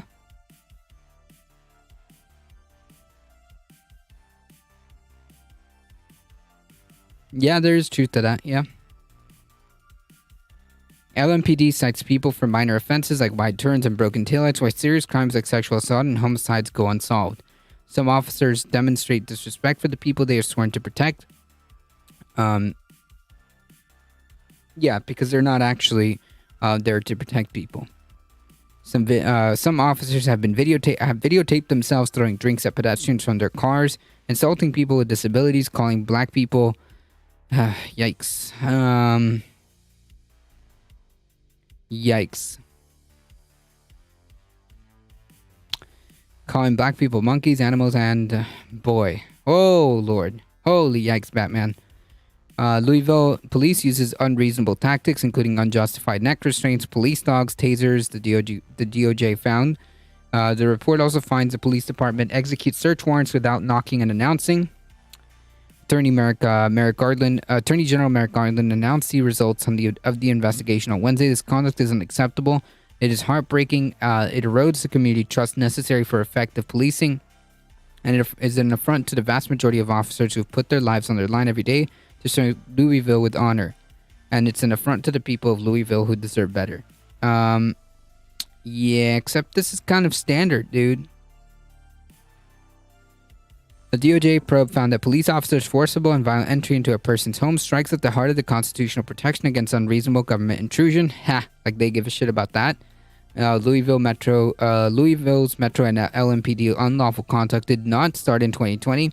As an LMPD leader told us shortly after we opened this investigation, Breonna Taylor was a symptom of problems we've had for years. Like one could even say like a systemic problem.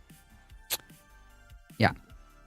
The department leaders failed to curb the unacceptable conduct. The report found failures of leadership and accountability have allowed unlawful conduct to continue unchecked. Even when the city and police leaders announced solutions, they have failed to follow through because it's systemic. In LMPD officer misconduct often goes unnoticed and unaddressed. At times, LMPD leaders have endorsed and defended unlawful conduct. As a result of this misconduct, the police department has paid more than $40 million to resolve claims of police misconduct over the past year. I mean, like those $40 million, that's tax dollars that could be saved.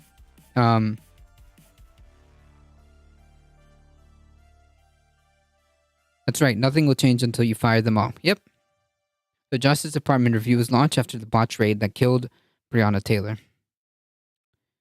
For current and former Louisville police officers involved in the deadly raid, including detectives who worked on the search warrant, the ex-officer accused of firing blindly into her home, have been federally charged with civil rights violations. One of the former officers pleaded guilty to conspiring to falsify an affidavit for a warrant to search Breonna Taylor's home and covering up the false document by lying to investigators.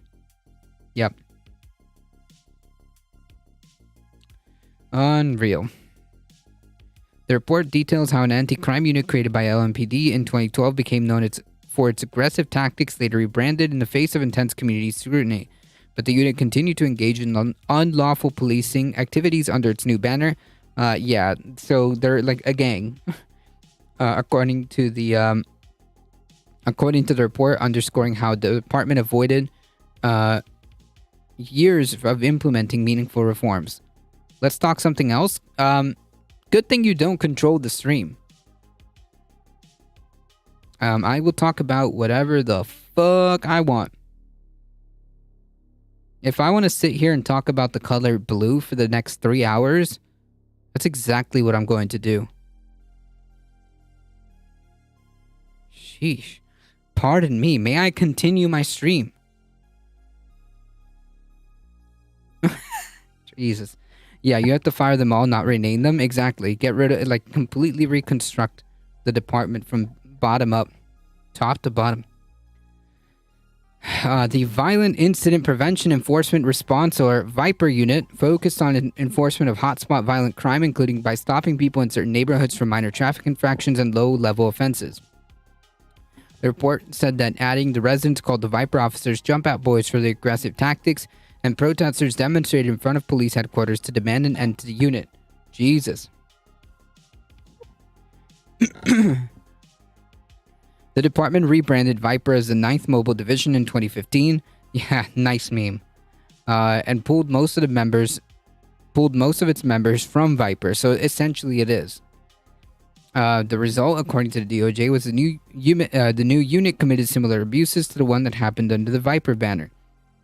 Despite VIPER's failures, LMPD leaders again failed to monitor the 9th Mobile. Neither chief nor the 9th Mobile's leader analyzed enforcement activities for signs of discrimination. Federal and state courts found that 9th Mobile officers violated residents' Fourth Amendment rights, and we reviewed incidents in which the 9th Mobile and other patrol officers engaged in unlawful street enforcement activities. Similar units have come under fire in recent months, including the one in Memphis, Tennessee, after 5 of its members were charged in connection with the January death of Tyre Nichols, who whose brutal beating after a police traffic stop was seen on video. The 5 officers pleaded not guilty last month. Yeah. Louisville Mayor Craig Greenberg vowed on Wednesday to work with other city officials to correct the mistakes of the past, and stressed that the report's findings should not be politicized. Wait, you're politicians, dude. How is it not politicized? It is political. The only way to solve this problem is if the politicians do what's right. By definition, it is political. It is politicized already by its very existence. The only way anything like this happens is through politicians. Is if politicians do what's right.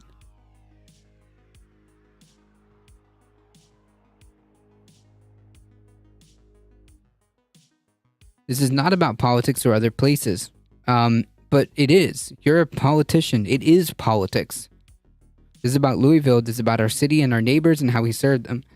Again, you are the mayor, a politician.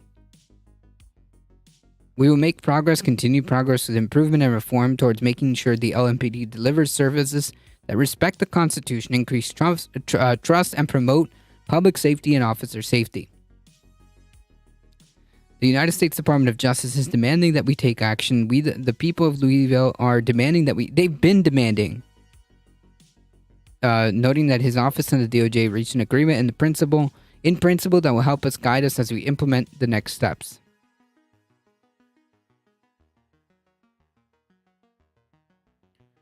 The rest of this is all bullshit about how they're committed to change. Yeah, whatever, dude. I don't really care. These are empty words to me.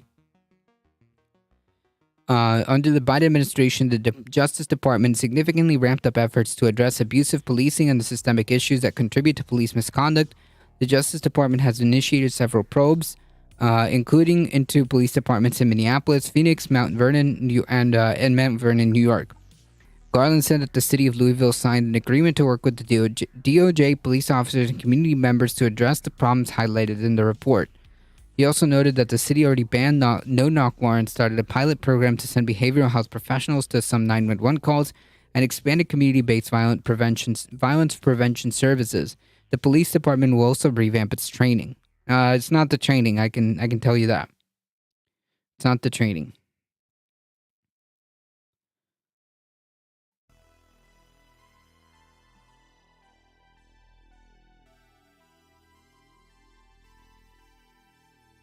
IE76, howdy. Mother of Breonna Taylor said the findings on Wednesday are an indicator that Breonna Taylor's death is not in vain. There was a pretty disturbing mention in the New York Times article about this. In one chilling incident detailed in the report, an officer ordered his dog to bite a black 14-year-old boy who was lying face down in the grass during a search after a home invasion. The officer deployed the dog off leash without giving any warning and ordered the dog to bite the teen at least 7 times. Jesus freaking Christ. Despite the teen staying prone and pleading, okay, help, get the dog please, the officer stood over him shouting orders for nearly 30 seconds while the dog gnawed on his arm. The child suffered serious injuries to his arm and back from the bites and had to be hospitalized. Jesus fucking Christ.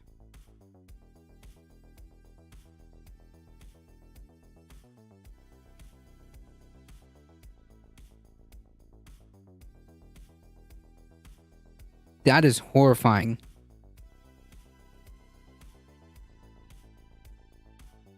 Fuck the police, true.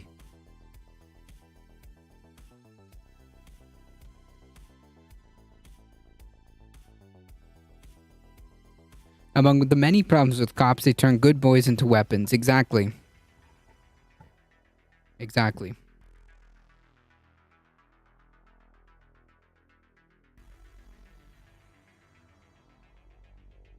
Our fight will protect future potential victims of the LMPD racist and tactics and behavior. The time to terrorize the black community with no repercussions is over.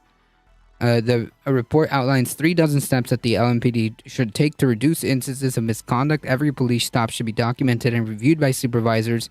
The report said the body-worn cameras should be constantly reviewed. Officers should be better should also be better prepared when executing search warrants. And police, the report says, and police department guidelines should require that officers knock and announce their presence when executing a search warrant. The report also advises that the LMPD should ensure that anyone who wishes to submit a complaint about an officer's conduct is able to do so. Better emphasize the rules of engagement. The fuck? When dealing with protests, and the Louisville should establish an external review panel for sexual assault investigations. Jesus Christ.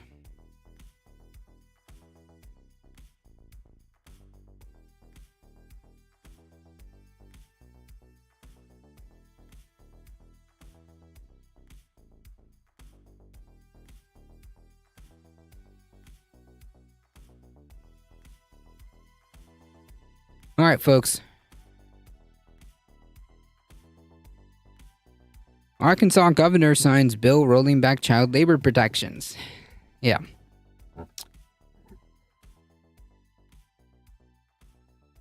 Arkansas Republican, of course, because this can only be brought to you by Republicans. Sarah Huckabee Sanders signed a bill into law that rolls back a number of child labor protections across the state, including a measure that required employers to obtain certificates for children under the age of 16. Let's roll it back to like the when was child labor still legal? 1930s? 1938 was the last year, I think. When was child... 1938 is when it was banned. So we're going back. We're going back pre-1938. Strap in, folks. Who needs a time machine? Who needs a time machine? Just let Republicans win elections. You'll be transported back to the early 1900s. She twirled her villainous handlebar mustache while she signed that and tipped her stovepipe hat. Exactly. Conservatism is a time machine. Exactly.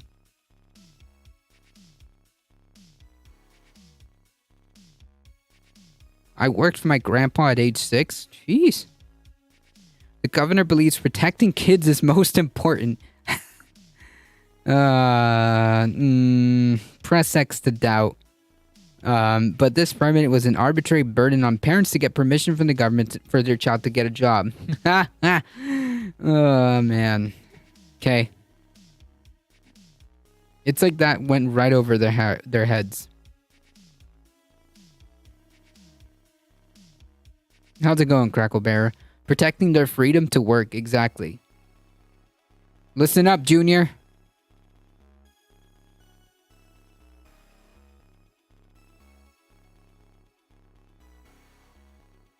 Get ready to work. All child labor laws that actually protect children still apply, and we can expect the business to comply just as they're required to do now. I'm good, enjoying my exploitation on the regular. Aren't we all?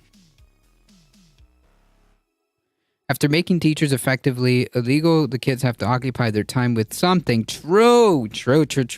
Now that's capitalistic innovation. There you go.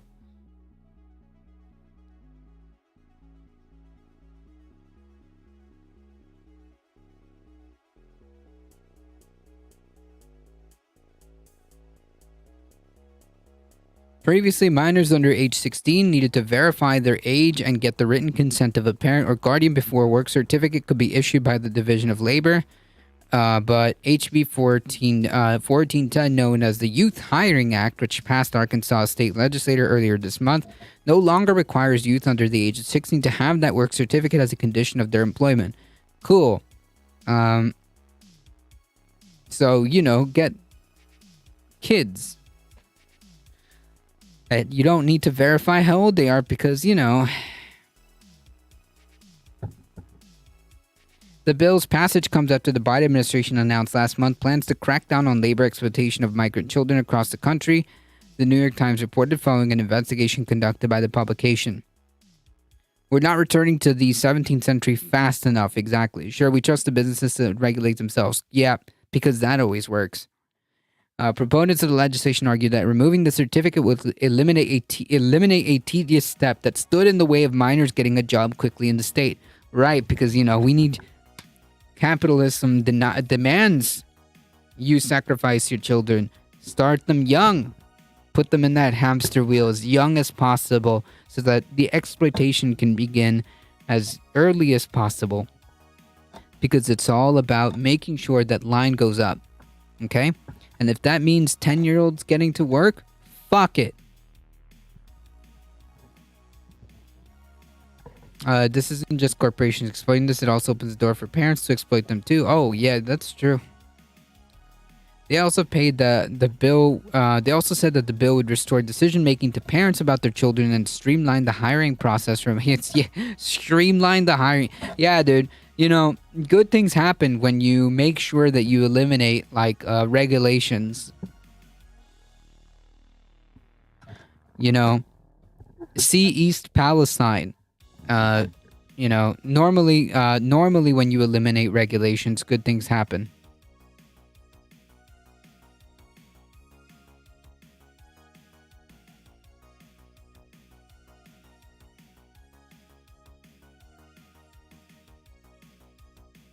Here, let me help you with that. And excuse me, there are 17 people in this channel, not 10. There are 17. So get your facts right.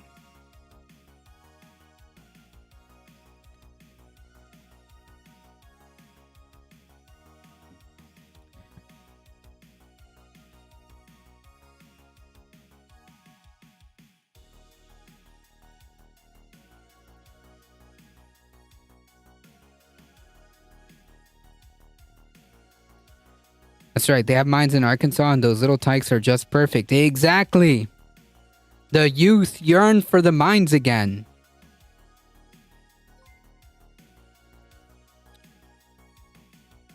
They've been playing Minecraft so long that they yearn for the mines. Sharp Diesel resubscribing with a tier 1 sub. Thank you so much. Thank you. I appreciate the support. 3 months. They'll be sending kids up chimneys and working on their machines again. Oh, yeah, 100%. Especially since it'll be cheaper.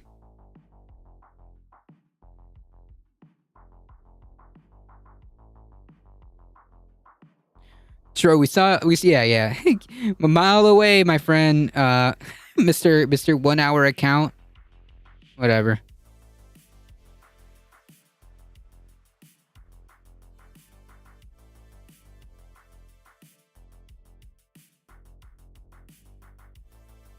But opponents of the legislation have argued that work certificates serve as a form of protection for vulnerable youth, especially immigrant youth, who may not always have a parent or guardian to sign off for them to work, and who could be exploited without that certificate, which is the point. When we think about kids working who are 14, we think about who this might protect. Not the 14-year-olds working at the ice cream parlor in your hometown, whose parents have given them permission to work. We're worried about the children who are at risk of being exploited and who are being exploited today. True, said Laura Kellums. Kellums, the Northwest. Those kids are being exploited too. Make no mistake about it. Director of the Arkansas Advocate for Children and Families, a group that advocates for children's rights in the state, said earlier during this month, during a committee hearing on this bill. Sanders' signing of the bill comes after a major U.S. food sanitation company that operated facilities in 8 states, including Arkansas, recently paid a $1.5 million civil penalty for employing minors in a hazardous condition. Damn. Talk about, doing what's best for the children, right? Packer Sanitation Service illegally employed at least 102 children between the ages of 13 and 17 in jobs that required to use them toxic chemicals and clean razor-sharp saws. Right. Damn.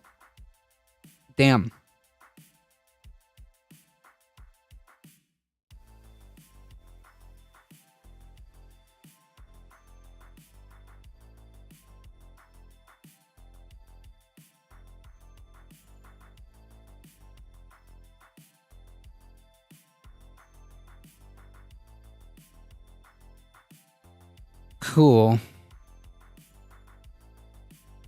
Yep. When we covered the other articles about child labor regulations being rolled back in other states, this is just the latest one. It really is looking like a time machine, isn't it? Well, this is what happens when conservatives win power. This is just the inevitable result of conservatism, folks. I'm just saying.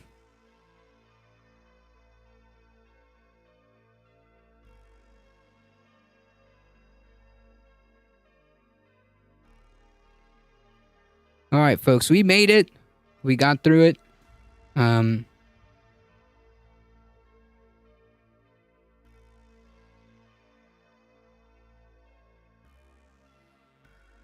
ready to get some dinner. So I gotta mosey on out of here.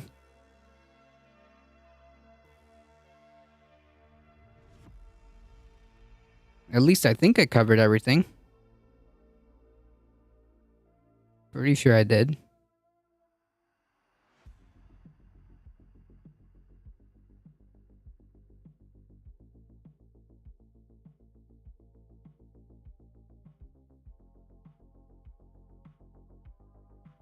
Yep. All right, folks.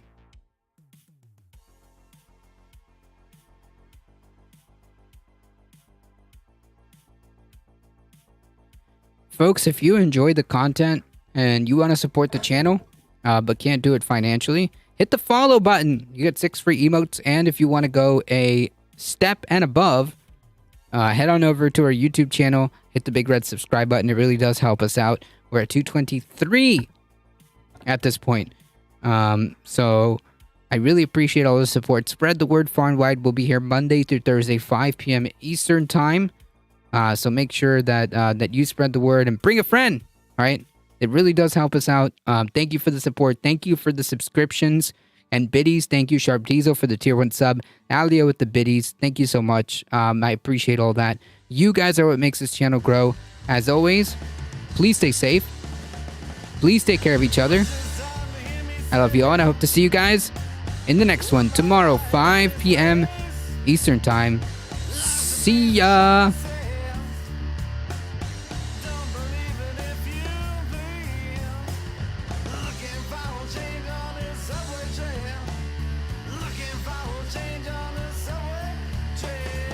Thank you, Michael Hassler. Appreciate it.